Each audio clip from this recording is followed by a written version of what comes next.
Hey everyone, welcome to this session where I'm going to chat to you around plyometrics and how plyometrics can enhance your athlete's movement, also their power and their speed development, and how you can start to integrate this within your coaching. So firstly, what's our plyometrics? So plyometrics, simply a type of exercise where you focus on jumping and landing, so something that's explosive and nice and quick. So it aims to build power and speed. So plyometrics utilize something called the stretch shortening cycle. So that is simply when a muscle lengthens and then quickly follows by shortening movement. Lengthens with an eccentric movement, then followed by a concentric movement, shortening of the muscle. Something like a broad jump or jump in the air, or it could be a lateral movement, or it could be a drop jump. There's lots of different plyometrics that you could go through. There's different types of plyometrics. There's two main types. Focus on the ground contact time, how much time you spend on the floor during your contractions in your jump. Fast plyometrics, so it's less than 250 milliseconds, so nice and quick movements, so something like power jumps, drop jumps. So focusing on the speed on the floor as short as time as possible. Something called slow plyometrics, so anything that's takes longer than 250 milliseconds on the floor. Something like a broad jump, a box jump, a counter movement jump, and there's no time restriction there on your contractions. This one generally focuses on more force development, whereas the fast plyometrics focuses more on reactivity and that quick stretch shortening cycle development. Even something like A skips, where focusing on being quick off the floor, could be classed as fast plyometric, whereas something I'll show later down the line, like a broad jump, could be a slow plyometric. What's the benefits of coaching plyometrics for your group? As I mentioned, it develops power, so it enhances how much force you're generating, but focusing on generating that force quickly. It enhances speed, so if you improve your reactivity, quickness off the floor, and also your power development, so generating force quickly, that'll improve your acceleration, and also your movement competency as well. Agility, so ability to get off and change direction, so move off the floor quickly. Again, that's related to the stretch shortening cycle and your ability to express force quickly, so agility or plyometrics has a big role to play in that, especially when you're moving and jumping in different directions, and jumping in one direction to then quickly jumping in another direction. Also, movement competency, so how to jump safely, so there's a sense where you should be jumping and landing to help prevent injuries.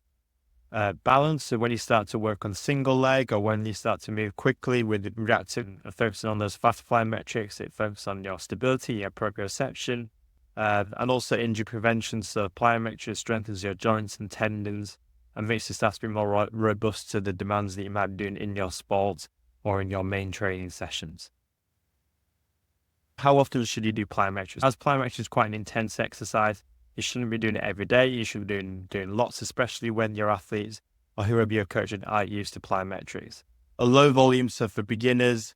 So when you're counting plyometrics, the volume, you're focusing on how many foot contacts they're doing. So how many times are they hitting the floor to then express force, and how much force they push it through their ankle and their knees. For a beginner, something around 50 contacts per session. And as that athlete or whoever your coach starts to get more experience and starts to get more competent in your plyometrics, you can start to increase the foot contacts for each session. Again, that'll vary depending on the intensity of the movement. So if you've got more intense plyometry that puts more demand on the body, the volume will be less. Whereas if you've got something that's less demanding, you can start to increase that volume more quickly with those. So 2 to 3 times per week with rest days in between. And it can be combined with other sorts of training, such as shred training or speed training or your technical sessions. Like there's a good way to one prior to endurance sessions. So you combine it with other sorts of training. So you don't just have to have a full plyometric session, because that will be really demanding on the person if you did a full hour or 45 minutes of just plyometrics. So I would recommend you combine it with other sorts of training. Considerations when you're coaching plyometrics: the surface they're jumping on has a big role to play. If they're jumping on the concrete compared to grass, this will be a lot different demands in terms of the body, in terms of how much force absorption or how much they're getting off the floor. If you're jumping on something that's really soft and wet, they'll struggle to move quickly off there. It put more stress in the joints when they're jumping on concrete. So have a consideration of what sort of surface they're jumping on. The age and ability, so I mentioned this already. So the age of that athlete, are they going through a growth spurt, limbs lengthening, can they withstand the force of the plyometrics, and are they able to move and start to earn the right to move some more complex actions. So their ability to jump and land safely. And other trainers, what other training are they doing in that week or that day? So plyometrics is an intense exercise, so it might fatigue the body for other training sessions, or they might be coming into when you're doing plyometrics fatigue from other sorts of training. So have a consideration of what else they're doing, which will affect how much volume or intensity you'll apply during your plyometrics. Don't just do the plyometrics at the start of the session. So you need to warm up prior to this. So go through a general ramp warm up, and making sure maybe go through some lower intense plyometrics before you start to move with more intensity. So making sure that person's warmed up, and also taking into consideration the double leg and single leg volume. So making sure they're doing the same on both limbs and not just doing everything on one side, and also counting the foot contacts when you're working on double leg and single leg as well. So make sure you do plyometric. When I see a lot of coaches do plyometrics, they only move in one plane, so whether that's up and down or whether that's forward. So making sure you move in different planes, whether it's diagonal, whether it's laterally, whether that's forward then laterally. So making sure you move in different ways and different planes of motion.